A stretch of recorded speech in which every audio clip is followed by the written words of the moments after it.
सद्गुरू आणि माईंना नमस्कार. इथे जमलेल्या सर्व बंधू भगिनींना माझा नमस्कार. आता आपला उत्सव पार पाडला, खूप सुंदर झाला, लोकांना खूप आवडलेला आहे. आणि जोगेश्वरी शाखेने आणि त्यांच्या आजूबाजू शाखेने सर्वांनी खूप कष्ट करून हा उत्सव जो सादर केला त्याबद्दल जोगेश्वरी आणि त्या सर्व शाखांचे पुन्हा एकदा मी आभार मानतो. खूप कष्ट घेतले या लोकांनी. म्हणजे शेकडो लोक त्यामध्ये काम करत होते. म्हणजे काही लोक पाठ घेत होते, काही लोक सगळ्या बाबतीत त्यांचं जे एकत्र काम ज्यांनी केलं ते खूप सुंदर. आणि नेपथ्य म्हणतात तर ते एकदम सुंदर केलं होतं आणि सगळं छान. बरं, आता गेल्या महिन्यात जरा चुकलं कारण माझं डोळ्याचं ऑपरेशन झालं होतं. आता पुन्हा माझं शनिवारी दुसऱ्या डोळ्याचं ऑपरेशन आहे. म्हणजे दृष्टी ठीक होईल माझी, दोन्ही बाजूनी दृष्टी सुधारेल माझी. तर म्हणून मी लवकरात लवकर लगेच अरेंज केलं. मला माहीत आहे लोक बाहेरगावी गेलेले आहेत, गावाला गेलेले आहेत, त्यामुळे थोडा परिणाम होणार मला माहीत आहे. पण मी म्हटलं एक महिन्यात चुकलं आहे, पुन्हा आणि एक महिन्यात चुकेल नको. बरं, मला बऱ्याच लोकांनी सांगितलं की काही काही गोष्टी आम्हाला नीट समजल्या नाही, तर तुम्ही काही पुन्हा रिपीट करा किंवा आणि एक्सप्लेन करा. तेव्हा एक त्याच्यातला महत्त्वाचा विषय जो होता की आपण जेव्हा मी म्हणणारं असं जे आपण म्हणतो, आपण बऱ्याच वेळा आपण असं मी म्हणणारा ह्याचा अर्थ लोकांना नीट कळत नाही. मी म्हणणारा म्हणजे कोण असा प्रश्न पडतो लोकांना.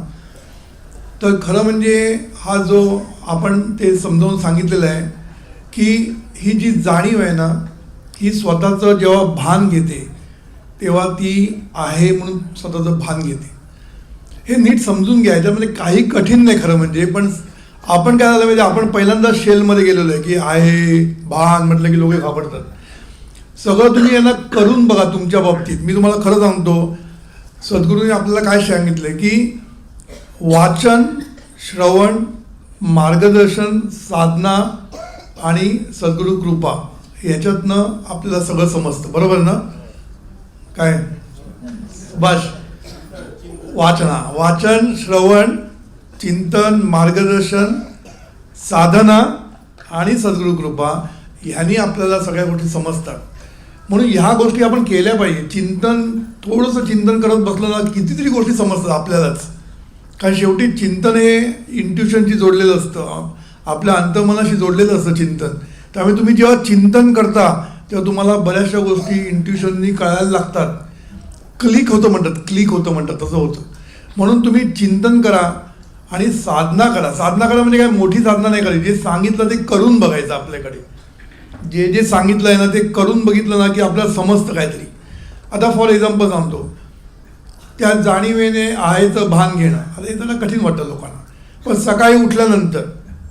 सकाळी आपण गाढ झोपेतनं उठलो की काय होतं, आपल्याला गाढ झोप आपल्याला उठल्याबरोबर आहे असं वाटतं.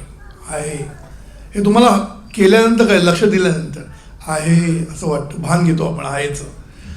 लगेच मीचं भान येत नाही आपल्याला, पहिलं आहेचं भान येतं. नंतर आपल्याला कळतं आपण कुठे आहोत काय. मग मी प्रल्हाद हे स्फुरण होतं म्हणजे काय, स्मरण होतं. हे लक्षात ठेवा. मग तेव्हा आपल्याला कळतं की मी प्रल्हाद ह्या भूमिकेवर आपण लगेच येतो. म्हणजे पहिल्यांदा सतच्या भूमिकेवर असतो, आहेच्या भूमिकेवर असतो आणि तो आहे मीवर येतो आणि मग मीवरनं तो मी प्रल्हाद ह्या भूमिकेवर येतो. हे एका सेकंदात होतं का, जास्त वेळ लागत नाही. म्हणून म्हणतात ना की जागृती आणि स्वप्न, जागृती आणि सुषुप्ती किंवा जागृती आणि निद्रा याच्यामध्ये जी संधी असते त्या संधीमध्ये आत्मतत्व असं म्हणतात. आत्मतत्व तिकडेच असतं म्हणतात. म्हणजे काय, जेव्हा तुम्ही बघा तुम्हाला कळत नाही कारण आपल्याला ती माहीत नाही आपल्याला. पण जेव्हा तुम्ही सकाळी उठता तेव्हा पहिल्यांदा तुम्हाला आहे असं भान होतं, आपल्याला आहे याचं भान होतं आणि तिकडेच आपलं खरी संधी असते ती. पण ते लगेच आपण मीवर येतो. म्हणजे मी प्रल्हाद किंवा मी कुठल्या याच्यामध्ये बसलो आहे सगळ्याचं भान आपल्याला लगेच येतं. भान येतं म्हणजे अनुभव येतो. भान येतं म्हणजे समजतं. भान शब्द काय मोठा नाही, समजलं आपल्याला की मी. आणि स्फुरण म्हणजे काय, स्मरण. स्फुरण काय झालं, मीचं स्फुरण झालं. म्हणजे काय, मी प्रल्हाद याचं आपल्याला स्मरण झालं. आणि मग त्या स्मरणामधनंच आपण भूमिकेतनं सगळीकडे वावरतो. म्हणून हा जो मी म्हणणारा म्हणजे काय, मी म्हणणं म्हणजे काय, तर मी असं म्हणायला नको. मी म्हणणारा म्हणजे मीचं स्मरण होतं, स्फुरणारा असतो तो. म्हणून आपण जरी मी शब्द वापरले नाही, लक्षात ठेवा मी काय बोलतो ते, मी तुम्हाला एक्सप्लेन करून सगळ्या गोष्टी सांगतोय. मी शब्द आपण नाही वापरले समज धरून झाला, तरी आतून मीचं स्फुरण असतं. म्हणजे काय, मी प्रल्हाद हे स्मरण आपल्याला सतत असतं, सतत नित्य. त्याला स्फुरण म्हणतात. स्फुरण म्हणजे नित्य स्मरण. म्हणजे तिथे कोणी तुम्हाला आठवण करून द्यायची गरज नाही. तुम्हाला कोणाला सांगायला जातं काय तू प्रल्हाद म्हणून, सतत स्मरण असतं त्याच्यामध्ये. त्या स्मरणातनंच आपण सगळ्या गोष्टी करत असतो. म्हणून हा जो मी म्हणणारा जो आहे ना, हा मी अमुक ह्या भावनेनेच स्मरण करत असतो. मी अमुक या भूमिकेनेच तो स्मरण करत असतो. मी स्वरूप या दृष्टीने करत नाही तो. म्हणून स्वरूपाच्या अंगाने मी, स्वरूपाच्या अंगाने मी आणि देहाच्या अंगाने मी हे दोन वेगळे होतात. खरे दोन्ही एकच आहेत, दोन्ही एकच आहेत. जो एक आहे ना तो स्वरूपाच्या अंगाने असतो आणि तो तिथे विसर पडला की देहाच्या अंगाने होतो. देहाच्या अंगाने त्यांनी देह बाजूला केला, तो स्वरूपाच्या अंगाने होणार. म्हणजे एकच आहे, पण एक गेल्याशिवाय दुसरा येत नाही. साधी गोष्ट आहे, लक्षात ठेवा. दोन्ही एकत्र नांदत नाही. लोक म्हणतात ना जीवाशिवाची भेट असलं काही होत नाही आहे. सद्गुरूंनी ते व्हेरी क्लिअर करून टाकलेलं आहे. सद्गुरू म्हणतात काय की स्वरूपाच्या अंगाने जो मी आहे तोच विसर पडल्यानंतर देहाच्या अंगाने मी होतो. साधी गोष्ट आहे. मग देहाच्या अंगाने मग पुढे व्यक्तिमत्वाच्या अंगाने ती गोष्ट आपण बघू नंतर. पण साध्या भाषेत जर तुम्हाला समजायचं असेल तर स्वरूपाच्या अंगाने जो मी आहे तिथे विसर पडला की देहाच्या अंगाने मी उभा राहतो आणि त्याचं स्मरण आपल्याला सतत होत असतं. आता स्वरूपाच्या अंगाने मी हा विसरलेलाच आहे, पण सद्गुरूंनी इथे एक गोष्ट क्लिअर केली की एक गेल्याशिवाय दुसरा येणार नाही. दोन्ही एका वेळेला आहेत, मिठ्या मारणार एकमेकांना असलं काय नाही. त्याला स्वरूपाचं हे झाल्यानंतर तो एकमेकांना मिठी मारणार, जीवाशिवाची गाठ होणार किंवा जीव आणि शिव एकत्र होणार असलं काही नाही म्हणून सद्गुरू सांगितलं. सद्गुरूंनी काय सांगितलं की जोपर्यंत स्वरूपाच्या अंगाने मी आहे तोपर्यंत देहाच्या अंगाने मी नाही, आणि जेव्हा देहाच्या अंगाने मी आहे तेव्हा स्वरूपाच्या अंगाने मी नाही. हे पहिलं नीट लक्षात घ्या. आणि हा जी मी म्हणणारा म्हणजे मीचं स्फुरण जिथून होतं ती चैतन्य शक्ती किंवा ती जाणीव म्हणजेच मी म्हणणारी, लक्षात ठेवा.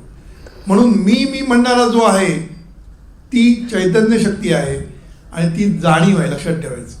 म्हणून ही जी जाणीव आहे जी मुळात दिव्य आहे पण ती आता आपल्याकडे स्फुरते आहे. मी प्रल्हाद किंवा मी गोविंदराव या स्मरणात स्फुरते आपल्याकडे. स्फुरते म्हणजे सतत स्मरण आपल्याला एकच आहे की मी प्रल्हाद, बरोबर ना. तेव्हा हे जे स्फुरण असतं ना ह्याला मी म्हणणारा आपण जे म्हणतो नेहमी. आता मी परवा कीर्तनात सुद्धा म्हटलं हा जो मी म्हणणारा असं मी म्हणतो तेव्हा लोकांना जरा गोंधळ होतो, म्हणून मी जरा क्लिअर केलं. म्हणून एक लक्षात ठेवायचं की ही जी जाणीव आहे आपल्याकडे ही असणारी आहे. असणारी म्हणजे काय ते पण मी क्लिअर करतो. असणारी म्हणजे सत म्हणजे ती आहे. असणारी म्हणजे आहे, जी कायम आहे, सातत्याने आहे, अशी जी जाणीव जी चैतन्य शक्तीचीच जाणीव आहे. म्हणजे चैतन्य शक्तीचंच पद आहे, ते स्वरूपाचं एक पद आहे. तर ही जी जाणीव आहे ना ती आहे म्हणजे ती आहे, सातत्याने आहे. म्हणून त्याला आपण म्हणतो असणारी जाणीव असं म्हणतो आपण. आता ही असणारी जाणीव स्फुरणारी होते, हे मी सांगितलं. स्फुरणारी होते म्हणजे सतत मीचं स्मरण. आणि आता मीचं स्मरण काय होतं, मी अमुक, मी सोम्या गोम्या याचं स्मरण सतत होत असतं. म्हणून तीच जाणीव आता स्फुरणारी आहे आपल्याकडे. आणि आपल्याकडे कशी स्फूर्ती आहे, मी प्रल्हाद म्हणूनच स्फूर्ती, लक्षात ठेवायचं. इथे दिव्यत्व वगैरे काय नाही, मी प्रल्हाद म्हणूनच स्फूर्ती आहे. आणि हीच स्फुरणारी जाणीव मग पाहणारी होते. मग हीच जाणीव पुढे सगळ्या गोष्टी करायला लागते, जे काय करायचं ते. म्हणून असणारी आणि स्फुरणारी कॉमन ती असतेच. जाणार कुठे ती, ती गेली तर आपण संपलं. म्हणून ती असणारी जाणीव आहेच, ती सतत स्फुरत असते. हे समजलं ना सगळ्यांना? ती सतत स्फुरत असते. स्फुरत असते म्हणजे तिकडे सतत मीचं स्मरण असतं, मीचं स्मरण असतं. आणि आता ही स्फुरणारी जाणीव आता काय करणार?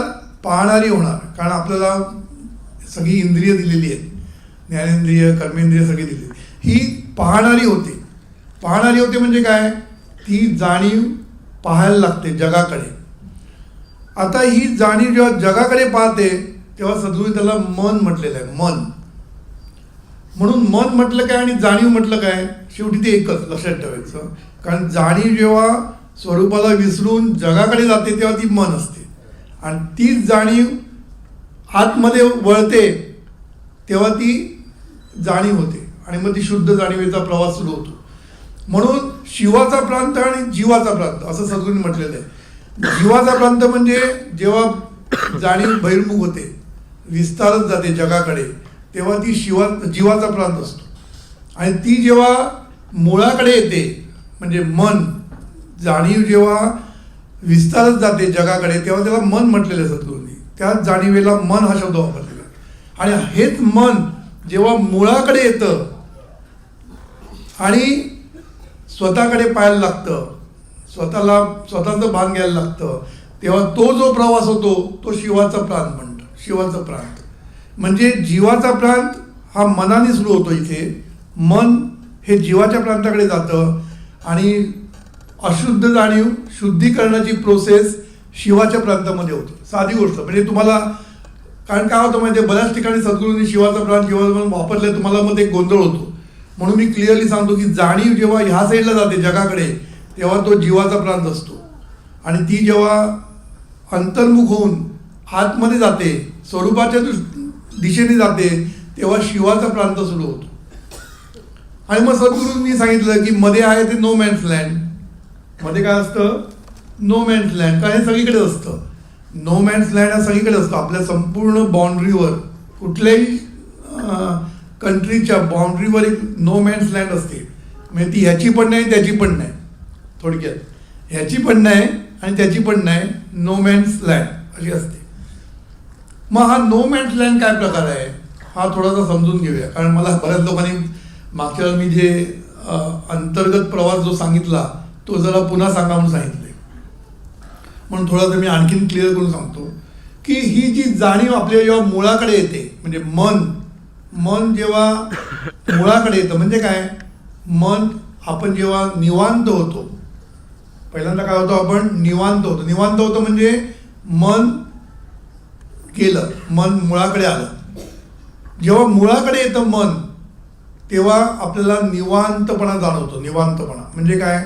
तेव्हा एक शांती जाणवते. म्हणून आपण जेव्हा आकाशभान सद्गुरूंनी शिकवलं आपल्याला, तेव्हा आपण जेव्हा नुसतं दृश्याकडे म्हणजे आकाशाकडे पाहत बसतो तेव्हा आपल्याला निवांत व्हायला लागतो हळूहळू. आणि ते निवांत होणं म्हणजे निवृत्त होणं म्हणजे विचाररहित अवस्था अशी होते. आणि विचाररहित अवस्था म्हणजे निवृत्त अवस्था ही स्टार्टिंग फेज आहे. पण ही निवृत्त अवस्था आल्यानंतर एक गोष्ट घडते, ती म्हणजे निर्भान अवस्था येते. निर्भान अवस्था म्हणजे काय हे नीट समजून घ्या.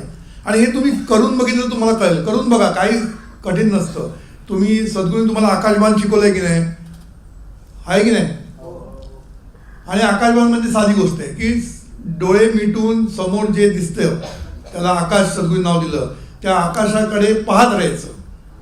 जेव्हा तुम्ही त्याला पाहत राहता दुसरा कुठलाही विचार आणि आकार तुमच्या डोळ्यासमोर येत नाही, तेव्हा हळूहळू तुमचं मन स्थिर व्हायला लागतं, विचाररहित अवस्था यायला लागते. आणि विचाररहित अवस्था झाली म्हणजे मन मुळाकडे आलं. आता या मुळाकडे आल्यानंतर काय होतं? नेक्स्ट फेज आहे ना, निर्भान अवस्था येण्याची शक्यता असते. निर्भान म्हणजे काय? की स्वतःचं पण भान नाही, शरीराचं भान नाही, जगाचं भान नाही, कशाचंच भान नाही, अशी एक अवस्था येऊ शकते आणि येतेच बहुतेक लोकांच्या. आणि ती जर अवस्था आली तर ही जी जाणीव आहे ना, ज्याला आपण म्हणतो जाणीव, ही जाणीवेला स्वतःचं भान पण नसतं. समजलं ना मी काय म्हणतो तेव्हा? ही जी जाणीव आहे हिला स्वतःचं भान नाही आहे, शरीराचं पण भान नाही, जगाचं पण भान नाही. त्याला निर्भान अवस्था म्हणतात.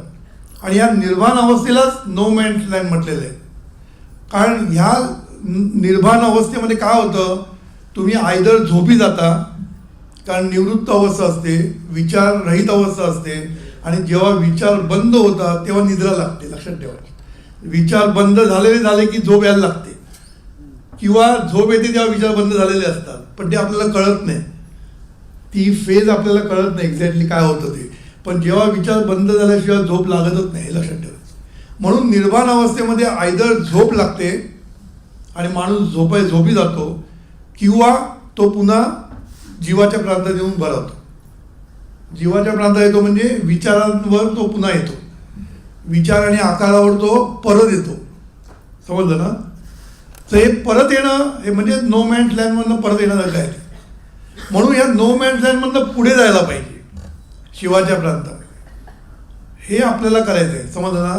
कारण इथपर्यंत कोणी करू शकतं. निवांत होऊ शकतो, निवृत्त अवस्था निर्वाण अवस्था येऊ शकते, आणि झोपणं तर काय आपलं हक्कच आहे झोपायचा, त्यामुळे आपण झोपू शकतो इझिली. पण या न झोपता तेव्हा त्या जाणीवेला पकडून पुढे नेणं, ह्याला लागतं सद्गुरूंचं मार्गदर्शन, आणि सद्गुरूंचं मार्गदर्शन लागतं त्याला, आणि अभ्यास लागतो, साधना लागते. मग ह्याच्या वेळेला काय करायचं असतं की हे जे आपलं जाणीव आहे ना, ह्या जाणीवेला घट्ट पकडून ठेवायला लागतं एक्झिस्टन्सला. म्हणून सद्गुरूंनी आपल्याला ती साधना दिली. मी सगळं सांगत बसू शकत नाही इकडे, पण ती साधनेमध्ये आपण जेव्हा एक्झिस्टन्स म्हणजे आहे त्याचं भान घेत राहतो, म्हणजेच म्हणून लोकांना हा प्रश्न पडतो की चित निसतचं भान घेणं, हे फक्त शब्द लोक वापरतात, पण त्याचा अर्थ असा आहे की चित म्हणजे जाणीव, सत म्हणजे असणं, चितनी आपल्या असणेपणाचं म्हणजे आपल्या आहेपणाचं म्हणजेच आपल्या अस्तित्वाचं भान घ्यायचं, आणि काय करायचं नसतं. साधी गोष्ट. आता कसं करायचं हा फक्त प्रश्न आहे, तो आपण नंतर तिथे बघू. पण इथे अस्तित्वाचं जेव्हा भान घ्यायला लागतो तेव्हा तो आपल्याच अस्तित्वाचं भान घेतल्यामुळे तो ते भान घेऊन तो पुढे जाऊ शकतो, हे लक्षात ठेवा. मग जेव्हा अस्तित्वाचं भान घेतो तो, तेव्हा काय होतं, जाणीव जेव्हा स्वतःच्याच अस्तित्वाचं भान घेते म्हणजे काय करते, स्वतःला पाहते. जाणीव स्वरूपाला पाहते म्हणतात ना, म्हणजे काय, स्वतःला पाहते. स्वरूप वेगळं आणि ती वेगळी नाही, तीच जाणीव. ती फक्त स्वतःला पाहते. स्वतःला पाहते म्हणजे काय, अनुभवते. कारण पाहणं कुठे राहतं तिथे. सद्गुरूंनी किंवा संतांनी पाहणं शब्द खूप वेळा वापरलाय, पण पाहणं म्हणजे अनुभवणं. म्हणून तुम्ही जेव्हा अनुभवता, एक्झिस्टन्सचा अनुभव घेता तुम्ही की आहे, अस्तित्वाचं जेव्हा भान घेता तुम्ही, तेव्हा तुम्ही त्या जाणीवेला पाहता. जेव्हा जाणीव स्वतःला पाहते तेव्हा ती जाणते. म्हणून मी म्हटलं ना, पहिली व्यापते स्वतःला. म्हणून ती जी मी सांगितली ना प्रोसेस, तशी इथे पण तीच होते. इथे ही जाणीव स्वतःला व्यापते पहिल्यांदा, व्यापल्यानंतर पाहते म्हणजे अनुभवते, आणि अनुभवल्यानंतर ती जाणते. जाणते काय, तू आणि मी एक आहे हे जाणते. म्हणजे काय होतं, ती स्वतःला पाहायला लागल्यानंतर त्या जाणीवेचं शुद्धीकरण व्हायला लागतं, असं म्हणतात. शुद्धीकरण म्हणजे काय, जाणीव शुद्ध व्हायला लागते. म्हणजे काय की जाणीव स्वतःला जेव्हा पाहते तेव्हा तिला कळतं की मी ते तत्व आणि मी एक आहे हे तिला कळायला लागतं. पण ते कळण्याच्या आत 1 सेकंदामध्ये पुन्हा एक मायेचा जो झटका बेसतो, फटका, तो पुन्हा विचारावर आणि आकारावर येतो. म्हणून माया ही खूप काय म्हणतात, माया म्हणजे आपण फक्त माया शब्द कुठे वापरला, स्वरूपाचा विसर पडला. का पडला तर माया म्हणजे रिझन अननोन, म्हणजे माया तिकडे संपली म्हणून समजू नका. लोकांना वाटलं मायाचा आता प्रकार संपला, आता आपण मागे आलो, इथे खाली आलो. आता ही खाली आल्यानंतर परत वरती जाताना माया तुम्हाला झटका देतच असते, फटके मारत असते. म्हणून बघा, 1 सेकंद जरी पकडायचा प्रयत्न केला तरी सुटतो, आणि परत आपण आपल्या जीवाच्या प्रांतामध्ये येऊन थडकतो. म्हणून हा मायेचा झटका खूप मोठा असतो, आणि ही माया सतत आपल्याला त्रास देत असते. कळलं ना? आता माया म्हणजे काय, सद्गुरूंनी सांगितलंय की माया ही रिझन अननोन म्हणून सांगितलं, रिझन अननोन. पण आता रिझन अननोन म्हणजे काय, ही कोणी निर्माण केली? सद्गुरूंनी एके ठिकाणी सुंदर सांगितले की परमेश्वराने निर्माण केलेली नाही आहे ही माया, ही परमेश्वराने निर्माण नाही केली. मग कोणी केली माहीत नाही. मग सद्गुरूने एक उदाहरण दिलं सुंदरपैकी की जसं आपली सावली पडते, आपली सावली जेव्हा पडते तेव्हा सावली आपण निर्माण केलेली नाही आहे, पण सावली आपल्यामुळे पडते हे नक्की. तुम्हीच नाही तर सावली नाही, हे लक्षात ठेवायचं. बरोबर ना? तुम्ही नाही तर सावली नाही, मग सावली कुठून येणार? पण सावली तुम्ही निर्माण नाही केली, पण सावली पडली बिकॉज ऑफ यू. म्हणजे आधार तुमचा, त्याच्यामुळे सावली, हे लक्षात ठेवायचं. तसं परमेश्वर आधार आहे, त्याच्यामुळे मायेची सावली म्हणजेच आपलं हे जे विसर पडला तो याच्यामुळे पडला. म्हणून सावली जशी निर्माण केली नाही आपण, तशी परमेश्वराने माया निर्माण केलेली नाही. म्हणून माया हे गूढ आहे, गूढ. मायेबद्दल कोणालाही कल्पना नाही, पण माया फटकार तेवढं नक्की, आणि तो फटका आपल्याला जाणवतो. एका सेकंदात, मी 1 सेकंद म्हणतो हां, 1 सेकंद पकडायचा प्रयत्न केला तर पुन्हा आपण झटका म्हणून खाली येतो, पुन्हा पकडायचं, पुन्हा झटका बसतो, पुन्हा पकडायचं. इथे साधना लागते. म्हणून पकडणं एक वेळ सोपं आहे, पण हे पकडून तिथे स्थिर होणं हे खूप कठीण आहे. आणि जेव्हा तुम्ही तिथे स्थिर व्हायला लागता तेव्हा मग सद्गुरू त्याला तुर्य अवस्था म्हटले, तुर्य अवस्था. ह्या सगळ्यांचा एकमेकांशी संबंध जुळला पाहिजे. आपलं काय होतं, तुर्य अवस्थेच्या वेळेला आपण तुर्याचे शब्द ज्ञान फाकवतो फटाफट, कोणाला विचार. मग जागृतीमध्ये असं होतं, सुश्रुतीमध्ये तुर्यामध्ये उन्मती झालं, सांगून मोकळे झाले. पण त्याचा संबंध इकडे आहे, लक्षात ठेवायचं. आपली शुद्धीकरणाची प्रोसेस म्हणजे काय, स्थिर होण्याची प्रोसेस. शुद्धीकरणाची प्रोसेस म्हणजे काय, शुद्ध बिद्ध काय नसतं. शुद्ध म्हणजे लोकांना काही वेगळंच वाटतं. शुद्धीकरण म्हणजे स्थिर होणं तिथे. आणि स्थिर जेवढं तुम्ही होत जाल तेवढं तुम्ही सूक्ष्म होत जाल, आणि जेवढे सूक्ष्म होत जाल तेवढे व्यापक होत जाल. ही मजा आहे. सूक्ष्म म्हणजे व्यापक, सूक्ष्म आणि व्यापक दोघांचा संबंध आहे. हा मी विचार करत होतो की सूक्ष्मला व्यापक का म्हणतात. चिंतन करायला सुरुवात केली, मग मला कळलं की जेवढा व्यापक असतो ना तो लहान जागात पण घुसतो. बघा, बरोबर ना? स्थूल गोष्ट तुम्ही जर दरवाजा बंद करून घेतला, स्थूल गोष्ट घुसते का आतमध्ये? कोणी येऊ शकत नाही. पण आवाज घुसतो बरोबर, बाहेरचा हवा घुसते, वारा, सगळं घुसतं. का घुसतं? कारण ते सूक्ष्म आहे, बरोबर ना?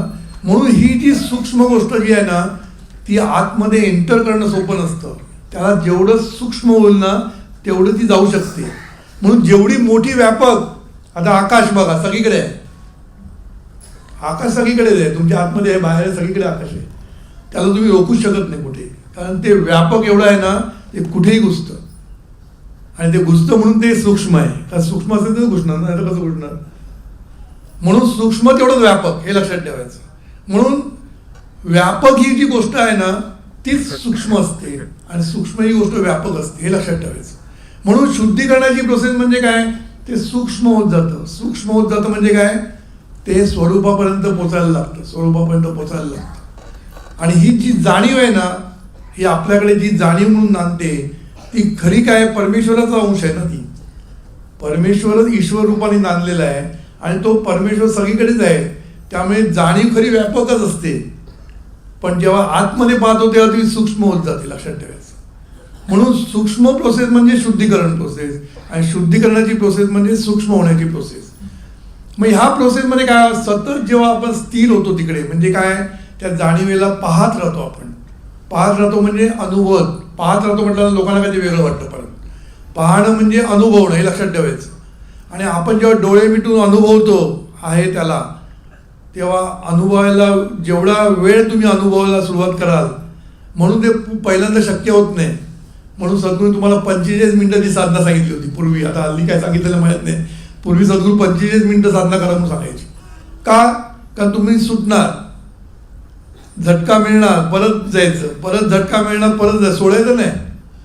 सोडलं की संपलं. मग तर अशा रीतीने जेव्हा तुम्ही स्थिर होता, म्हणजे बघा, पहिला व्यापता, मग जाणता, जाणल्यानंतर चिंतन करता आपलं इकडे असतं, चिंतन करणं. तिकडे काय असतं? स्थिर होणं, पुन्हा पुन्हा पुन्हा पुन्हा ते करणं म्हणजे स्थिर होणं.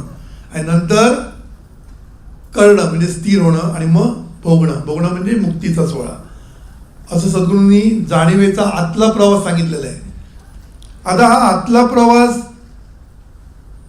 ज्यांना करायचं त्यांनी करू शकतात, बरोबर.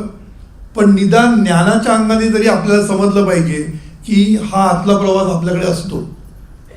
आणि मग आता बाहेरचा प्रवास सद्गुरूंनी शिकवलेला आपल्याला. बाहेरचा प्रवास काय, तो जास्त महत्वाचा आहे खरं म्हणजे, कारण तो प्रपंचाला जास्त महत्वाचा आहे. कारण प्रपंचामध्ये आपण जास्त असतो. इथे जागा आहे.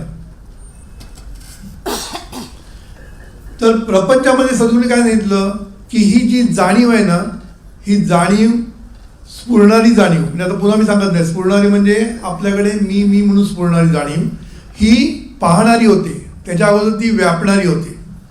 म्हणून ती जगामध्ये जे जे दिसतं त्याला व्यापत असते. मग ते विचार असू दे, कल्पना असू दे, विकार असू दे, आकार असू दे, सर्वांना ती व्यापत असते. ही जाणीव आपली व्यापत असते. व्यापलं की पाहते, कारण जे व्यापल्याशिवाय पाहता येत नाही. जाणीव व्यापते तेव्हा पाहते. जाणीव व्यापते म्हणजे काय? मन व्यापतं. कारण जाणीव हे मन रूपाने आपल्याकडे नांदतंय. मन म्हटलं की जरा आपल्या हातात आलं वाटतं काय ते, जाणीव म्हटलं की जरा आपल्या लांबचं वाटतं. खरी ती जाणीवच मन रूपाने नांदते आपल्याकडे. मग ही मन काय करते? व्यापते. आता मी याला बघितलं, याला व्यापला, याला बघितलं, याला व्यापलं, त्याला बघितलं, त्याला व्यापलं. पण बघितल्याशिवाय व्यापता येणार नाही. म्हणून डोळ्याची पण गरज आहे. डोळे लागतातच, त्याशिवाय पाहता येत नाही, बरोबर ना. म्हणून आपण जेव्हा पाहतो तेव्हा आपण त्याला व्यापतो. व्यापलं की जाणतो, जाणलं की चिंतन करतो. याच्यावर चिंतन म्हणजे ध्याता. आपण त्याचं चिंतन करायला सुरुवात करतो, आणि चिंतन केल्यानंतर मग करतो, आणि मग भोगतो, बरोबर. आता मी मागच्या वेळेला सांगितले, सगळ्या ह्याच्यामध्ये आपलं जे सद्गुरूंनी आपल्याला जीवनमूल्य सांगितलेली आहेत, समता, सभ्यता, सामंजस्य, सहिष्णुता, समाधान, ही सगळी इकडे आणली पाहिजे. कारण जाणीवच जगामध्ये आपलं सगळं जे जीवन चाललंय हे 5 गोष्टींनी चाललेलं आहे. म्हणजे पाहणं, जाणणं, चिंतन करणं, करणं आणि भोगणं, अशा या 5 स्तरावर आपली जाणीव कार्य करत असते. आणि या 5 स्तरातनं आपलं सगळं जीवन चाललेलं असतं. म्हणजे बघा, सगळं जीवन ह्या 5 गोष्टींनी चाललेलं असतं. आपण ह्या 5च गोष्टी करत असतो. असणारी स्फुरणारी आहे आतमध्ये, पण पाहणारी होते ती जाणीव. पाहिल्यानंतर जाणणारी होते, मग चिंतन करणारी होते, आणि मग करते आणि भोगते. म्हणून प्रत्येक ठिकाणी आपल्याला ह्या समता, सभ्यता, ज्या व्हॅल्यूज सगळं शिकवल्या आहेत, ह्या व्हॅल्यूज तिथे गुंतता आल्या पाहिजे. लक्षात ठेवा. पाहणं कसं? समता, दृष्टी. सद्गुरूंनी कसं पाहायचं? माणूस म्हणून पाहायचं, हे जमलं पाहिजे. म्हणून पाहताना प्रत्येक ठिकाणी आपण जेव्हा पाहतो तेव्हा पहिलं माणूस म्हणून पाहता आलं पाहिजे. सद्गुरूंनी आणि काय काय गोष्टी शिकवली? व्यवस्था म्हणून पहा, माणूस म्हणून पहा. पण ह्या गोष्टी आपल्याला ज्या शिकवलेल्या आहेत ना, ह्या डेली आपल्या कामाच्या आहेत. लक्षात ठेवा, डेली. आपल्याला वाटतं काय समता, सभ्यता फक्त बोलण्याच्या गोष्टी आहेत. या बोलण्याच्या गोष्टी नाही. समता ही दृष्टी आहे, आणि ही दृष्टी म्हणजेच पाहणं. म्हणून जेव्हा आपली जाणीव पाहते तेव्हा समतेने पाहणं खूप गरजेचं आहे. पहिलं माणूस म्हणून पहा, व्यवस्था म्हणून पहा, आणि मग चैतन्य पाहता येईल पुढलं. त्याच्यातलं दिव्यत्व नंतर दिसेल, अगोदर दिसणार नाही. म्हणून पहिल्यांदा माणूस म्हणून पहा. नंतर काय सांगितलं? जाणणारी. पाहिल्यानंतर आपण जाणतो, आपल्याला कळतं की हा माणूस कोण आहे. अनोळखी असेल तर प्रश्न मिटला, मग ओळख करून घेतो आपण. पण ओळखीचं असेल तर आपण लगेच जाणतो. आता हे जाणणं कसं असतं? ते पण डिफेक्टिव्ह. पाहणं डिफेक्टिव्ह आणि जाणणं पण डिफेक्टिव्ह. पाहणं डिफेक्टिव्ह का? आपण त्याला माणूस म्हणून पाहत नाही. त्यांनी माझा मागच्याला अपमान केला होता, त्यांनी मला मागच्याला, म्हणजे मी खरं सांगतो तुम्हाला, हे मी सगळं अनुभवानं सांगतो, लोकांचा अनुभव मी भरपूर घेतलेला आहे. कृतज्ञता ही गोष्ट आहे ना, नसतेच कोणाला. जेव्हा तो माणूस आपल्याला उपयोगी पडतो ना आपल्या आयुष्यामध्ये, तेव्हा एवढे भारावून जातात त्या वेळेला, तू होतास म्हणून सगळं झालं रे, तुझ्याशिवाय मी कधी तुला विसरणार नाही असं म्हणतात. पण थोडे दिवस त्याला विसरून मोकळे. आणि हे सगळ्यांचं होतं, लक्षात ठेवा, सगळ्यांचं होतं. आपण दुसऱ्याला हसून उपयोग नाही, आपलं पण होतं. मी एकदा हे केला, डॉक्टर्स डे होता, डॉक्टर्स डे.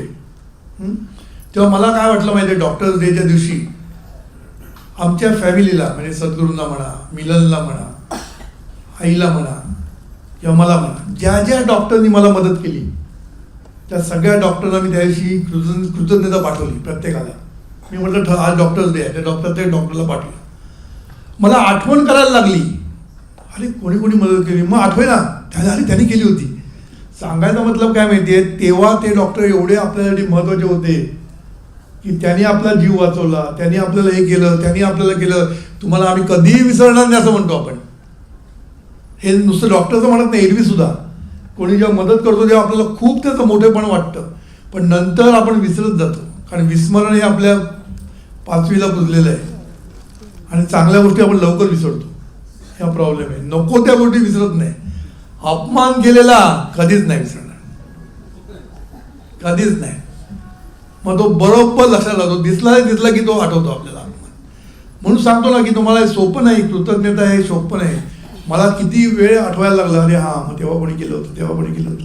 असं करत करत मी प्रत्येक डॉक्टरला माझी कृतज्ञतेचं चीट पाठवली. सांगायचा मुद्दा काय की कृतज्ञता तेवढ्यापुरती वाटते, मग आपल्याला विस्मरणात जाते. म्हणून पाहणं ही गोष्ट, म्हणून प्रत्येक माणसाकडे पाहताना त्यांनी आतापर्यंत जे चांगलं केलं आहे ते जर पाहिलं आणि जे चुका असतील त्या बाजूला काढल्या तर आपलं पाहणं सुधारेल. लक्षात ठेवा, पाहणं सुधारेल. आणि हे जर पाहणं सुधारलं तर आपलं जीवन सुधारेल. कारण मग माणसं जोडण्याची क्रिया ह्यानीच होते ना. माणसं जोडणं म्हणजे काय, निगेटिव्ह बाजूला करायचं, पॉझिटिव्ह वरती आणायचं, म्हणजे माणसं जोडली जातात. निगेटिव्ह घेऊन बसलं प्रत्येकाचं तर तुम्ही कधीच सक्सेसफुल होणार नाही.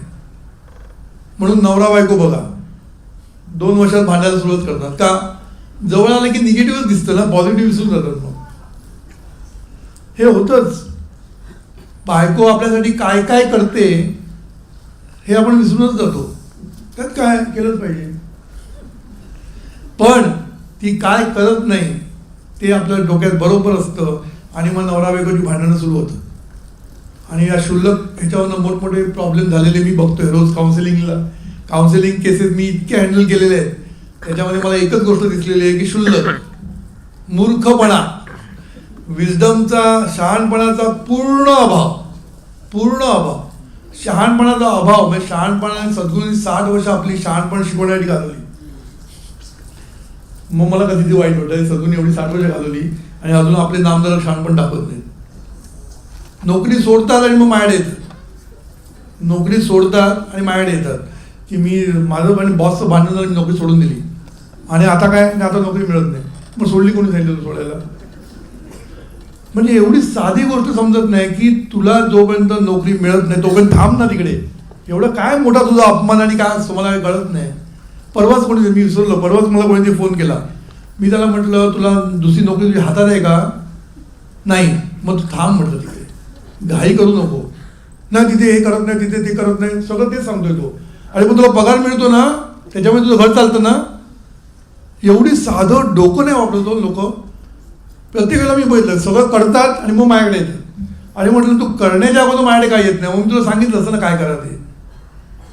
सांगायचा मुद्दा काय माहिती आहे की शहाणपणाचा अभाव असतो. म्हणून आपण जेव्हा पाहतो ना तेव्हा ती दृष्टी आपली छान पाहिजे.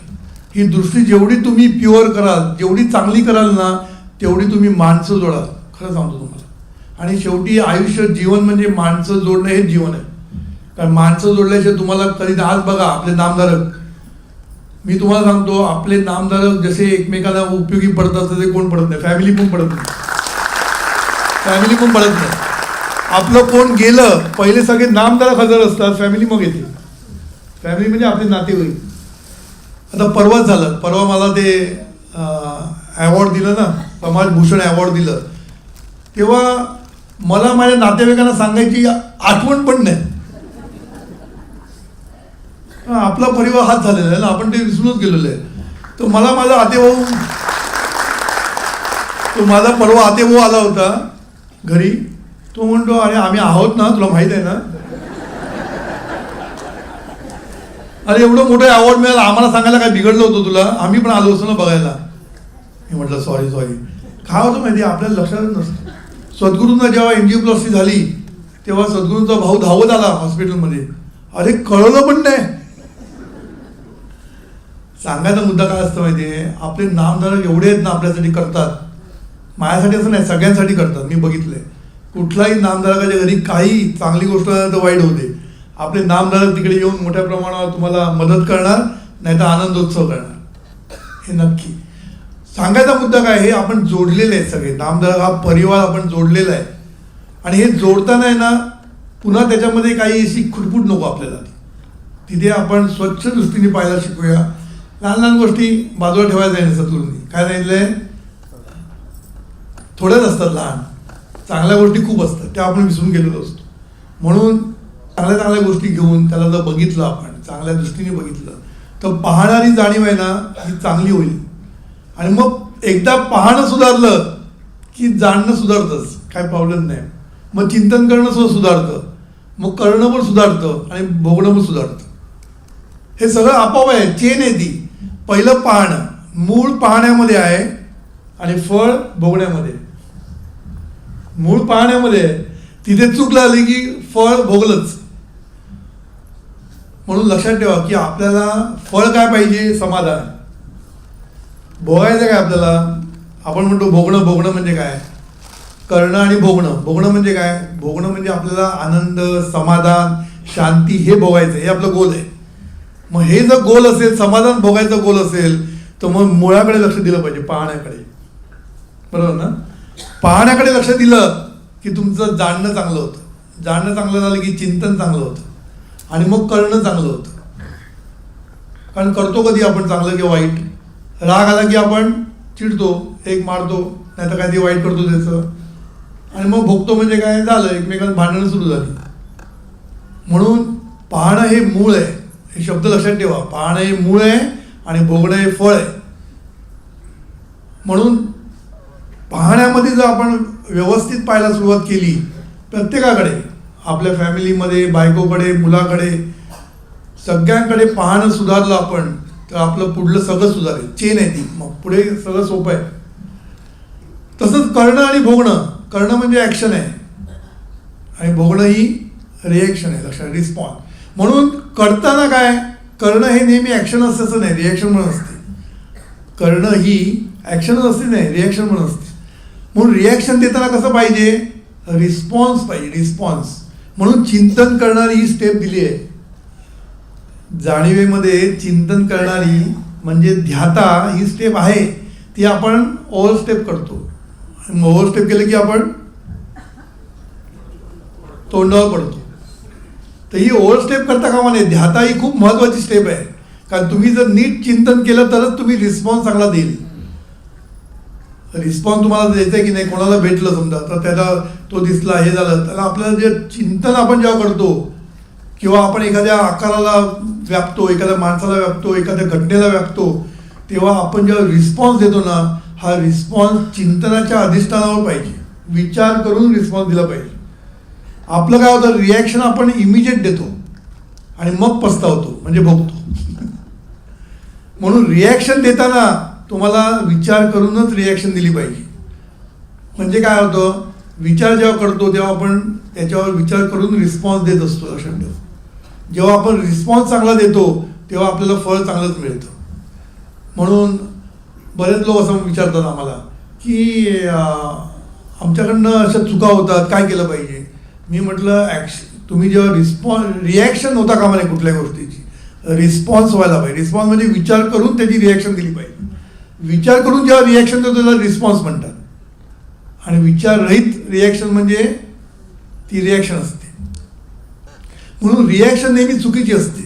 जसं बॉस चिडला, बॉसने आपल्याला शिव्या दिल्या की आपण लगेच रिॲक्शन काय आपली कागद काढतो जसं काय याच्या सगळे वाट बघते त्याला नोकरी द्यायला. कागद मी ठेवूनच फिरतो, मी रेसिग्नेशन घेऊनच फिरतो. अरे काय फिरतो, तुझ्याकडे उभे आहेत का सगळेजण? ह्याला म्हणतात रिॲक्शन. ही रिॲक्शन उपयोग नाही, रिस्पॉन्स. विचार केला पाहिजे की मी केलं तर मला पुढे काय. माझ्याकडे एक मुलगी आली, मी डायव्होर्स घेणार माझ्याकडनं. तो नवरा मला बरोबर वागवत नाही, हे करत नाही, मी डायव्होर्स घेणार. मी तिला 3 प्रश्न विचारले. म्हटलं डायव्होर्स गेल्यानंतर तुझ्या घरी कोण आहे तुला बघायला, म्हणजे तुला माहेरी जायला जागा आहे का? नाही म्हणाली. म्हटलं काय झालं? नाही, आईवडिलांची स्थिती बरोबर नाही, म्हणजे तुला जागा नाही. नंतर म्हटलं तू नोकरी करते का? तू स्वतःच्या पायावर उभी राहा, तुझ्याकडे मुलगी आहे, त्या दोन्ही मुलींचं कोण बघणार, पैसे कुठून आणणार? नाही म्हणे, मी नोकरी नाही करत. म्हटलं मग तू कुठल्या जीवावर म्हणते की मी डायव्होर्स घेते म्हणून? तुझा भाऊ तुला घरी उभा करणार आहे का? भाऊ तुला किती दिवस सांभाळेल? थोडे दिवस सांभाळेल. तुझं ते आयुष्यभर भावाकडे राहिली तर भाऊ सांभाळणार का? म्हटलं या सगळ्या गोष्टी तू विचार केलायस का?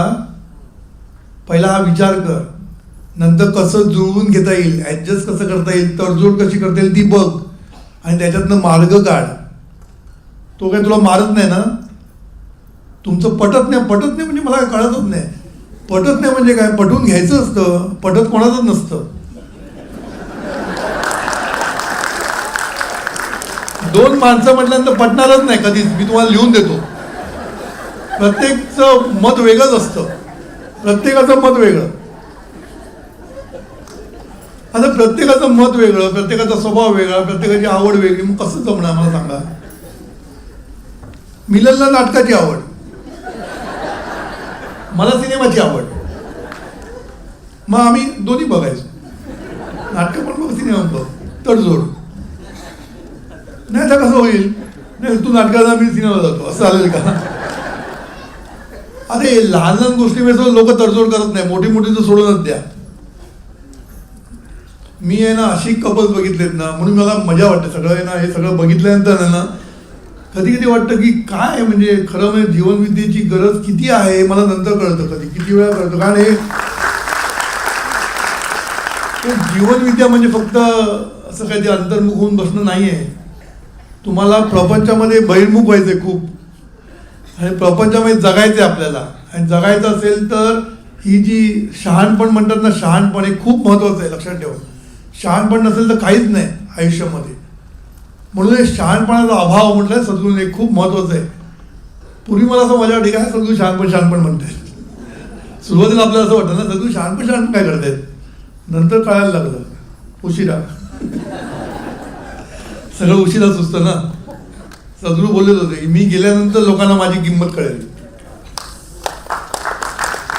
म्हणून सद्गुरूंचा मान निवडल्यानंतर त्यांनी समाजभूषण पुरस्कार दिला सद्गुरूंना. मला दिला म्हणजे सद्गुरूंना दिला तो, पण त्याला नंतर महत्व कळलं. सांगायचा मुद्दा काय आहे की हे शहाणपण नसेल ना, डायव्होर्स तुम्ही घ्यायला बोलल्यानंतर आपलं पुढे कसं होणार याचा विचार न करता तुम्ही जेव्हा काही डिसिजन घेता आणि मग रस्त्यावर येणार आणि मग माझ्याकडे येणार, आता काय करू? बरेच लोक असे मी बघितलेले आहेत की सगळ्या गोष्टी करतात आणि मग माझ्याकडे येतात. म्हटलं ते करण्याच्या अगोदर जरा. तर सांगायचा मुद्दा काय आहे की ही जी पाहणं ते भोगणं, ही जी जाणीवेची प्रक्रिया आहे, ही म्हणजे फक्त जाणीवेचे 7 रंग बोलण्यासाठी नाही आहे. ॲडव्हान्स कोर्स असलेले जाणीवेचे 7 रंग बोलायचे, प्रवचनामध्ये 7 रंग बोलायचे, एवढं मर्यादित नाही आहे. हे 7 रंग म्हणजे आपलं जीवन आहे, लक्षात ठेवायचं. हे 7 रंग म्हणजे आपलं जीवन, आणि या जीवनामध्ये सतत हे गोष्टी करायला लागणार आपल्याला. पाहणं हे करायला लागणार, आणि हे जर नाही केलं स्टेप वाईज तर आपण डूब पडलोच तोंडावर. म्हणून सद्गुरूने काय सांगितलं की पाहताना पाहणाऱ्याचं भान घ्या. बघा, पाहणाऱ्याचं भान घ्या, पाहण्याचं भान घ्या, म्हणजे दृष्टीचं भान घ्या. सर्वांचं भान घ्यायला सांगितलं. दृश्याचं भान घ्या, दृष्टीचं भान घ्या, आणि द्रष्ट्याचं पण भान घ्या. आता द्रष्ट्याचं भान म्हटल्यानंतर लगेच लोकांना काहीतरी वाटायला लागतं. द्रष्ट्याचं बाजूला ठेवा, दृष्टीचं भान घ्या. आपण कसं पाहतोय लोकांकडे ह्याच्यावर आपलं लक्ष पाहिजे. म्हणून सावधान, सद्गुरूने सावध तो सुखी. प्रत्येक स्टेपवर तुम्ही सावधच राहिलं पाहिजे तुम्हाला, की मी कसं पाहतोय, चुकतोय की नाही, मी कसं जाणतोय, सामंजस्याने जाणतोय की नाही जाणतोय, समजून घेतो की नाही समजून घेतो, सगळीकडे लक्ष सतत पाहिजे आपलं. हे जर लक्ष असेल तरच तुम्ही आयुष्यात सक्सेसफुल होणार. नाहीतर मग काय, आपोआप जे होतं ते होतं.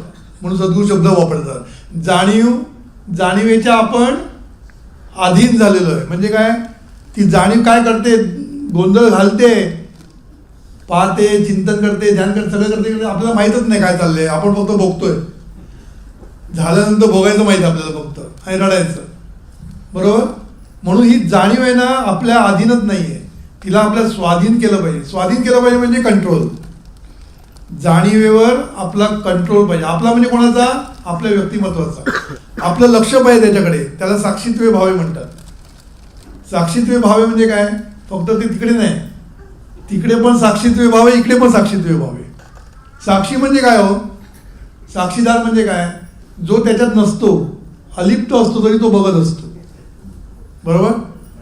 जेव्हा खून चाललेला असतो किंवा मारामाऱ्या चाललेल्या असतात, जेव्हा तो गपचूप बघत असतो कोणतरी, तो साक्षीदार असतो, तो त्याच्यामध्ये नसतो. भांडणामध्ये तो नसतो, तो बाहेरून बघत असतो. तसं आपण आपल्याकडे अलिप्तपणे पाहता आलं पाहिजे. आपल्याला काय चाललंय, आपण करतो ते बरोबर करतो की नाही, असं अलिप्तपणे पाहता आलं पाहिजे. मी असं केलं, बरोबर केलं की नाही. म्हणून ह्याला साक्षीत्वे भावे पाहणे म्हणतात. साक्षीत्वे भावे पाहणे म्हणजे पाहावे आपणासी आपण, तिकडे पाहावे आपणासी आपण म्हणजे पुढली स्टेप. इथे पाहावे आपणासी म्हणजे आपल्याकडे पाहत राहायचं. आपण जे काही करतोय, आपली जाणीव जे जे करते ना त्याच्यावर लक्ष पाहिजे आपलं सतत. हे जर लक्ष असेल ना तरच तुम्ही लक्षाधीश व्हाल. आता लक्षाधीशला महत्व नाही, पण कोटी करण्यासाठी मी लक्षाधीश म्हटलं. आता अब्जाधीश पाहिजे. तर सांगायचा मुद्दा काय, लगेच दिखतात जातो. तर सांगायचा मुद्दा काय की हे जे पाहणं नंतर जाणणं, चिंतन करणं, ह्या ज्या स्टेप्स ज्या दिल्या आहेत ना, ह्या स्टेप्सचा संबंध समता, सभ्यता, सामंजस्य सगळ्याशी आहे. सहिष्णुता कधी येते, चिंतन केलं तर. चिंतन केल्याने जी स्टेप गाळली, चिंतनची स्टेप गाळली म्हणजे सहिष्णुता नाही. सहिष्णुता म्हणजे काय, थोडंसं सहन करायला शिकलं पाहिजे ना. एकाने आपल्या अंगावर आल्यानंतर आपण निदान हात पहिला धरला पाहिजे ना. एकदम सुरू केलं धाड, पहिल्यांदा बघायचा हात धरून काय करतोय तो, किंवा तो नक्कीच मारतोय की नाही बघायचं. नाही तो नुसतं अंगावर येतो. कधी कधी काय लोक नुसते अंगावर येतात, पुढे काय करत नाहीत. आमच्या वडिलांचे वडील म्हणजे सद्गुरूंचे वडील जे होते ना, ते चांगले हे होते, बिल्डर होते. म्हणजे ते असे हे घालायचे, काय म्हणतात त्याला, दंडबैठा का नाही त्याला काय म्हणतात, जोर काढायची ना, तेव्हा त्यांचं घामाने चित्र निर्माण व्हायचं. असे ते घालायचे आणि बॉडीबिल्ड चांगली होती. तर एकदा कुठेतरी भांडण चाललं होतं, तर सद्गुरूंचे वडील तिकडे गेले, बघून आले, काय मजा नाही. मजा नाही म्हणजे नाही, तसं तोंडाने बोलतो तो, हाताने काहीच नाही. अंगात जर असली की रग असली की लोकांना काहीतरी अंगाच पाहिजे असं असं नाही. म्हणून काय प्रत्येक जण एकमेकांना धरून असतो. म्हणजे तो मागे खेळतो, तो मागे खेळायला देतो त्याला, कारण पुढे जाऊन करणार काय त्याला माहित असतं. मार खायला लागेल, त्याच्या मागे गेलेलं बरं. आणि दुसऱ्या कोणी खेचलं की आपलं हे पण राहतं, त्यांनी खेचलं म्हणून मी मागे गेला दाबलं. नंतर म्हणायचं मला त्यांनी पकडलं म्हणून, नाही तर मी त्याला दाबा सोडला नसेल. तर ही जी सहिष्णुता असते ना, ही सहिष्णुता ही जी स्टेप आहे, चिंतन ही स्टेप पटते ना तुम्हाला. चिंतन करणं म्हणजे थोडासा त्याच्यावर विचार करणं आणि मग करणं ही पुढली स्टेप आहे. त्याच्या अगोदर चिंतन करणं आहे. म्हणून कुठल्याही गोष्टी पाहणं म्हणजे काय हो, पाहणं म्हणजे नुसतं डोळ्यांनी पाहणं नाही, राहिलं मला सांगायचं. पाहणं म्हणजे फक्त डोळ्यांनी नाही, सगळ्या ज्ञानेंद्रियांनी तुम्ही पाहत असता. ऐकणं म्हणजे पाहणं, स्पर्श करणं म्हणजे पाहणं, चव घेणं म्हणजे पाहणं. म्हणून आपण पाहणं ही शब्द आहे ना, हा सर्व दृष्टीने आहे, सर्व ज्ञानेंद्रियांनी आपण पाहत असतो. पाहणं म्हणजे लक्ष असते. स्पर्श जेव्हा होतो ते आपल्याला लक्षात येतो ना. स्पर्श हा स्पर्श कसा आहे, चांगला आहे की चिमटे काढतोय की आपल्याला कळतं लगेच, हो की नाही. हा स्पर्श कसा आहे आपण जाणतो. पाहतो म्हणजे लक्ष देतो, त्या स्पर्शाकडे लक्ष देतो आणि मग जाणतो. स्पर्श काही बरोबर दिसत नाही. बायका म्हणतात ना, कोणाचा स्पर्श आम्हाला लगेच कळतो. म्हणजे काय, त्या स्पर्शामध्ये त्यांना कळतं की हा स्पर्श बरोबर नाही आहे. आणि मग ते पुढलं काम करतात काय करायचं ते. तर सांगायचा मुद्दा काय की आपण जे पाहणं म्हणतो ते सर्वांगाने पाहत असतो आपण. म्हणजे काय, ऐकणं, बोलणं, पाहणं, स्पर्श आणि चव आणि पाहणं सर्व दृष्टी पाहत असतो. आणि करणं असं ते कर्मेंद्रियाने आपण करत असतो लगेच.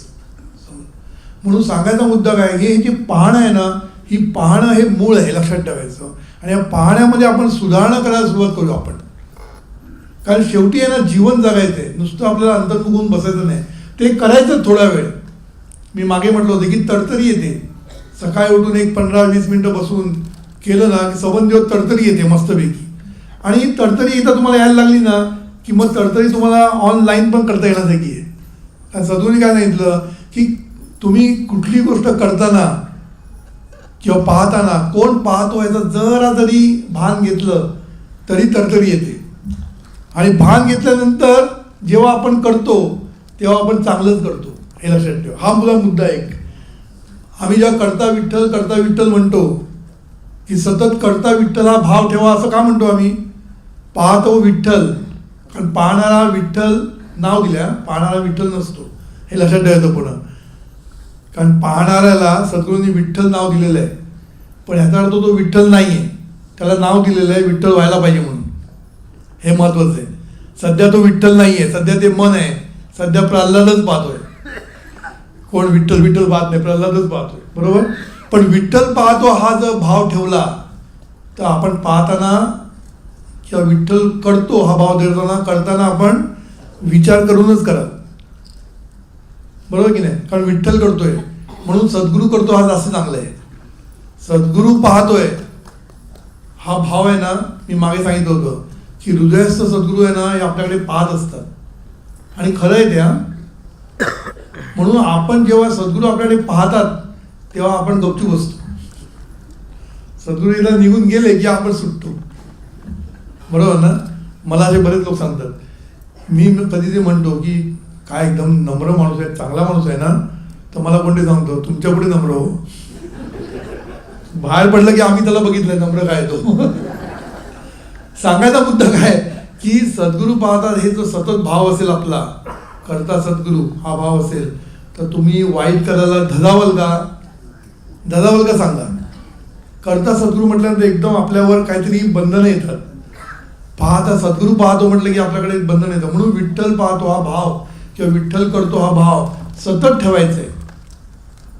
पहिल्यांदा भाव ठेवा, मग भान येईल तेव्हा येईल आणि अनुसंधान होईल तेव्हा होईल. पण पहिल्यांदा भाव ठेवायला सुरुवात करा. भाव म्हणजे तो भाव नसतो, ते स्मरण असतं, लक्षात ठेवा. तो भाव येणं सोपं नाही आहे तेवढा. विठ्ठल करतो हा भाव येणं सोपं नाही आहे, ते फक्त स्मरण असतं. पण ते स्मरण पण होत नाही. सद्गुरूंनी किती सांगितलं चहा पिताना विचार करा, स्मरण करा. कुठे होतं, मस्त चहा पितो नंतर आठवतं. इथं आमच्या तोत्रे साहेबांनी मस्त जोक मारला होता, पॅन्ट घालताना विसरलो, मग पुन्हा काढलेली पुन्हा घातली.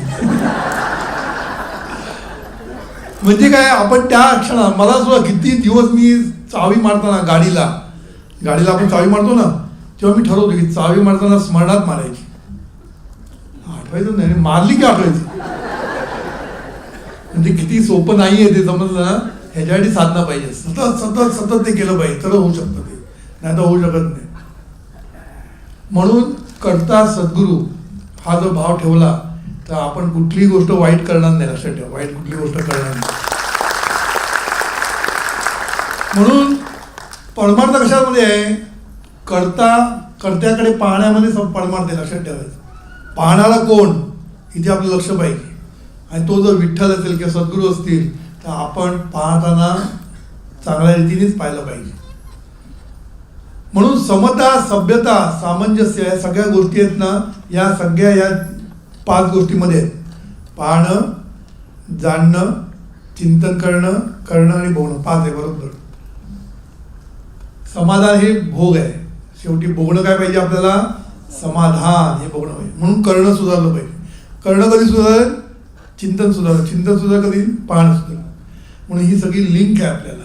म्हणून ही लिंक जर आपण मेंटेन केली तर खूप छानपैकी आपल्याला. म्हणून थोडंसं मी रिवाईज करतो, आतला प्रवास जरा जास्त कठीण आहे, तो पुन्हा एकदा रिवाईज करतो की आपण जेव्हा निवांत होतो निवांत होतं ना तेव्हा आपलं मन शांत होतं. निवांत झाल्यानंतर मन शांत होतं. कितीतरी लोकांना वाटतं की निवांत झालं ना की खूप बरं वाटायला लागतं. तुम्ही जर निवृत्त अवस्थेमध्ये बऱ्याच वेळ बसला तर मला असे लोकांचे फोन येतात की मला प्रकाश दिसायला लागला. ते आकाशबाण करतात ना तेव्हा निवृत्त अवस्थेत मला प्रकाश दिसायला लागला, कुठेतरी आवाज येतोय, शरीर हलतंय. शरीर पण हलतं कधी कधी, कारण ते हलतं. पण ती स्टेप म्हणजे तुम्ही पुढे पोचला असं नाही, हे लक्षात ठेवायचं. ही निवृत्त अवस्थेमध्ये या सगळ्या गोष्टी होतात. निवृत्त अवस्था असते ना तेव्हा पीस ऑफ माइंड असते, माइंड बंद असतं आणि तेव्हा तुम्हाला हे सगळे अनुभव येतात. समजलं ना. पण हा अनुभव म्हणजे एकदमच कच्चा आहे, लक्षात ठेवा, कच्चं लिंबू. आपल्याला पुढे जायचं, लक्षात ठेवा. ह्या निवृत्त अवस्थेमधनं झेंडा घेऊन पुढे जायचं, आपल्याला शिवाच्या प्रांतामध्ये घुसायचं. आणि हा झेंडा घेऊन जायचं म्हणजे जाणीवेला घेऊन पुढे जायचे. जाणीवेला सोडता कामा नये. जाणीवेला जर सोडलं तर निर्वाण अवस्था म्हणजे नो मॅन्स लँड. कळतंय ना मी काय म्हणतो ते? निर्वाण अवस्था म्हणजे नो मॅन्स लँड. म्हणजे तुमचं कसलंच भान नाही, तुम्हाला जगाचं भान नाही, स्वतःचं भान नाही, शरीराचं भान नाही, कसलंच भान नसतं. आणि अशी अवस्था येते, तुम्ही करून बघा, अशी अवस्था होते. आपल्याला ते जाणीवेला पकडता येत नाही. तेव्हा निवृत्त अवस्थेमध्ये जाणीवेला म्हणजे कॉन्शियसनेसला आपण त्याला कॉन्शियस असलं पाहिजे किंवा पकडलं गेलं पाहिजे. जाणीवेला एक्झिस्टन्सला पकडलं पाहिजे. हे पकडता येत नाही म्हटल्यानंतर आपण निर्माण होतो. म्हणून तेव्हा ते पकडणं महत्त्वाचं असतं. आणि तेव्हा जर पकडता यायला लागलं की मग आपला शिवाच्या प्रांतामध्ये प्रवास सुरू होतो. आणि तेव्हा काय होतं, मायेचा झटका बसत राहणार तुम्हाला. माया तुम्हाला सोडणार नाही शेवटपर्यंत. पण एकदा स्थिर व्हायला लागलं की ती तुरीय अवस्था यायला लागणार. म्हणून तुरीय अवस्था म्हणजे काय, जिथे स्थिर होतं आपलं जाणीव आपल्या स्वरूपाकडे स्थिर होते. स्वरूपाकडे म्हणजे स्वतःकडे. जाणीव स्वतःला ओळखायला लागते की मी तीच आहे. कळलं ना. आणि काय नसतं, स्वरूपाकडे जाणीव पाहते असं नाही. स्वरूप म्हणजे ते जाणीवेचं स्वतःचं रूप, स्वतःचकडे ती पाहत असते. आणि पाहता पाहता तिला कळतं की मी आणि ती एकच आहे, तत्व, हे त्याला कळायला लागतं. आणि जेव्हा तिला ते शुद्धीकरणाची प्रोसेस चालू होते, शुद्ध स्थिर होते, तेव्हा तुर्य अवस्था आपल्याला म्हणजे. पण तुर्य अवस्थेमध्ये जगाचं नसतं, कारण तुम्ही डोळे मिटून तुर्य अवस्थेत बसलेलं असतं. म्हणून जगाचं आपल्याला भान नसतं. तेव्हा आपल्याला फक्त आपल्या जाणीवेचं भान चालू असतं. म्हणून त्याला तुर्य अवस्था म्हणतात. आणि हे स्थिर बऱ्याच काळ झालं आणि सद्गुरू कृपा झाली की मग तिला जागृती येते, खरी जागृती येते, म्हणजे स्मृती येते. म्हणजे विस्मरण झालेलं आहे पूर्ण, त्याची स्मृती येते. आणि हा जो मी आहे, हा हे जी जाणीव आहे, ही फक्त मी नाही तर संपूर्ण जगामध्ये ती पसरलेली आहे. म्हणजे पहिल्यांदा ईश्वरीची ओळख होते, ईश्वराकडे स्थिर होते आणि नंतर ती फुल परमेश्वराकडे होते. म्हणजे सर्व जगामध्ये ती व्यापते. म्हणून त्याला उन्मनी अवस्था म्हणतात. आणि ही उन्मनी अवस्था फक्त साक्षात्काराच्या लोकांना येते. आणि तेव्हा त्यांना डोळे उघडे ठेवून सुद्धा दिव्यत्व दिसतं सगळीकडे. आणि डोळे बंद केले की आतमध्ये बंद करायला लागतच नाही त्यांना, कारण त्यांना आतमध्ये पण दिव्य आहे म्हणून दिसते. आपण म्हणून जो कोण आहे मी, तो आतमध्ये पण दिव्य आहे. आणि सगळीकडे जे लोक आहेत ते पण सगळे दिव्य दिसायला लागणार. म्हणून लोकांना सद्गुरू सगळ्यांकडे प्रेमाने पाहायचे. तुम्ही चांगले होता म्हणून बघायचे नाहीत. आपल्याला वाटतं सद्गुरू माझ्याने किती प्रेमाने बघतात, आणि सद्गुरू प्रेमाने बघतात तू चांगला आहे म्हणून नाही. सद्गुरूंना ते दिव्यत्व दिसतं म्हणून सद्गुरू एवढे प्रेमाने बघतात. म्हणून काही काही गैरसमज असतो की आपल्याकडे सद्गुरू काय, सद्गुरूंनी बघावं तर माझ्याचकडे. तसं नसतं. सद्गुरू प्रेमाने बघतात म्हणजे काय, सद्गुरूंना प्रत्येकामध्ये दिव्यत्व दिसत असतं. सगळ्यामधलं दिव्यत्व दिसल्यामुळे ते सद्गुरू सगळ्यांकडे प्रेमाने बघायचे. समजलं ना. तर सांगायचा मुद्दा असा की हा जो प्रवास आहे आतमधला, हा प्रवास निदान समजून घ्या. नाही जमला तरी हरकत नाही, पण थोडासा जमायला हरकत नाही. थोड्या वेळ तरी तुम्हाला पकडता येणं शक्य आहे. आणि ते एकदम तुर्या उन्मनी अवस्थेच्या गोष्टी करू नका. पण निदान निवांत जरी बसला ना तरी तुम्हाला खूप मजा वाटायला सुरुवात होईल. निवांत, कारण निवांतच होऊ शकत नाही आपण. आणि हे निवांत होण्यासाठी अहंकार कमी व्हायला पाहिजे. पुन्हा तो प्रॉब्लेम आहे.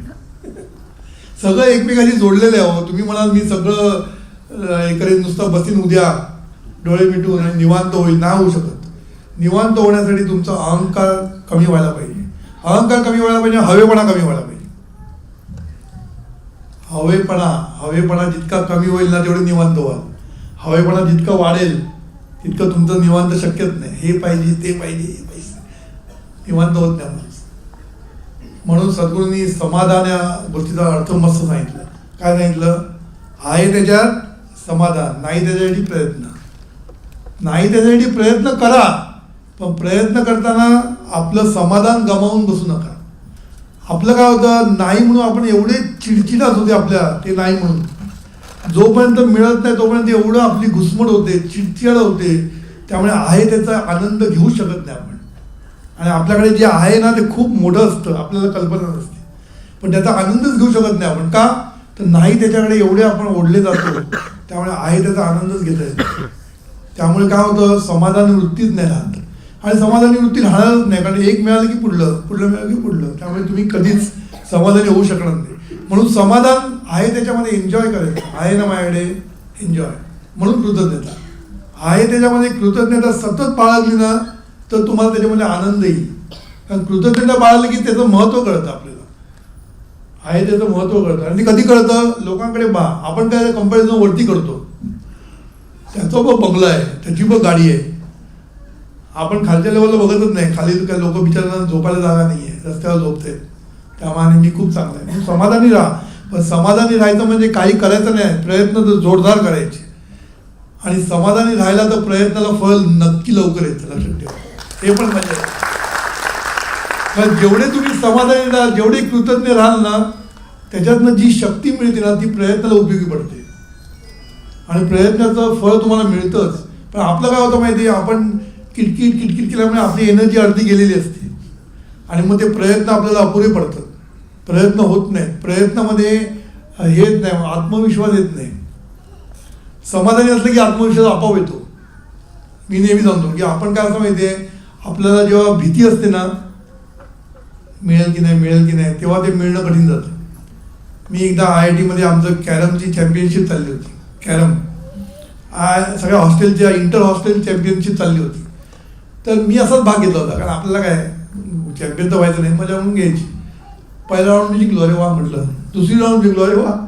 तिसरी राऊंड जिंकलो, अरे वा म्हटलं, मस्त झालं. चौथ्या राऊंडला मला चॅम्पियन आला, जो मागच्या वर्षीचा चॅम्पियन चौथ्या राऊंडला आला मला.